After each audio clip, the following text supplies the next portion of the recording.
Paano po ba mag-delete ng GCash account? So, tanong yan ni Lods dito sa isang tutorial natin. So, nakagawa siya ng GCash account. Hindi nang gusto niya i-delete niya na po yun.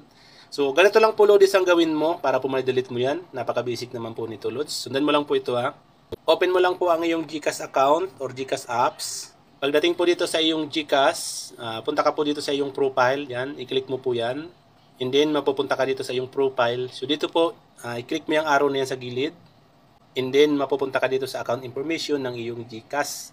So, dito po sa baba, scroll up mo lang. Kita mo po dito, delete account. Ayan po, Lods. Ngayon po mga Lods, kung hindi mo na po may login yung iyong GCash account, hindi gusto mo pong i-delete, ang gawin mo po ay kailangan pong mag-submit ticket. So, kung hindi mo po alam kung paano mag-submit ng ticket, meron po tayong tutorial dyan sa video. Hanapin mo na lang po, Lods. Okay?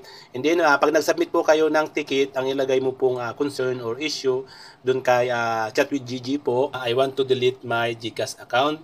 So, and then magtatanong yan kung nalalagin mo po ba or hindi. Ang sabihin mo po ay hindi na. Ngayon, kailangan mo pong mag-provide ng mga information or identification po kay GCash kasi siya na po yung magde-delete yun para sa inyo. Okay? Sundan nyo lang po yung mga sinasabi doon and then wait po kayo hanggang po sa ma-delete yun. Dapat po, pag nag-chat po kayo sa GCash Help Center, dapat po mula po sa GCash application, okay? So, wag po kayo makipag-chat or makipag-communicate sa nakikilala nyo lang po sa Messenger, sa WhatsApp, sa email, okay? Dapat po mula po sa application ng GCash apps para hindi po kayo ma-scam. So, ganun lang po ang gawin mo, Lods.